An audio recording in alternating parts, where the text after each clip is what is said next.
Even if you have a lot of sins, keep going back to Allah subhanahu wa ta'ala, even if you know you're going to sin 10 minutes later. Just go back to Allah.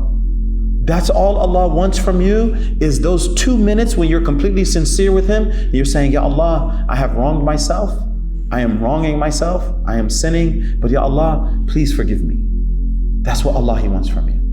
Okay? Even if you know 5 minutes later, 10 minutes later, 20 minutes later, I'm going to do the same thing. Doesn't matter. Go back to Allah. Keep going to Allah. Keep going back to Him. All right? Because when that hopelessness sets in, people fall into a state of despair. And this is when Shaitan comes in and just tells them, Allah is not going to accept you. Allah is not going to forgive you. And he's a liar. He's a liar. Allah, inna Allah yaghfiru dhunuba jami'a. Allah forgives all sins. Okay? But I do need to tell you something. When you're committing a lot of sins, it's like your house is on fire. When you finally say, you know what, I'm going to stop this, it's like you put out the fire. But in the house, there's still fire damage. There's smoke damage. There's water damage from putting out the fire. Now you have to go and clean up the damage. So even though Allah subhanahu wa ta'ala forgives, there's work that has to be done afterwards.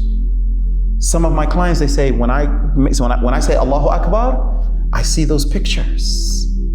I see the stuff I was watching for years when I say Allahu Akbar. So our work becomes ridding his imagination from those things, okay? So because Allah forgives, doesn't mean that the work is done. There's still a lot of work to do because this causes a lot of damage, all right? Low self-esteem, all right. Yes, okay, spiritually. This is the worst one, y'all. This is the worst one. Spiritually, it opens the door to divine punishment. And I don't want you to think that Allah subhanahu wa ta'ala is after you.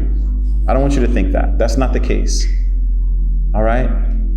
But He does have a sunnah. He does have a normative way that He deals with us. And the only thing that Allah subhanahu wa ta'ala has to do, He doesn't have to send His punishment to you. He simply can just remove His protection. If He removes His protection, you're going to have disaster after disaster after disaster at your own hands. Okay? Of course, you know, Rasulullah sallallahu alaihi wasallam, he told us that the glance, like what we look at, is one of the poisonous arrows from the tools of Shaitan.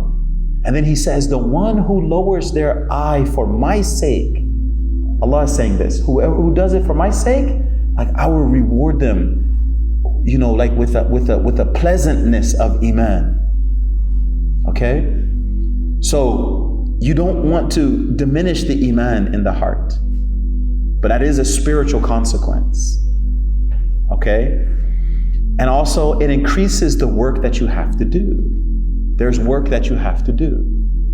Right? And the more you look at it, the more work you're going to have to do later. This is one thing I've learned, man. One thing I've learned. Even if we were not talking about pornography. One thing I have learned from being a therapist, nobody gets away with nothing. Sooner or later, there's a price to pay. Even if you just spent time being mean to people. If you're just being mean to people, one day it's going to come back and you're going to be like, damn, I got to fix that. Nobody gets away with nothing.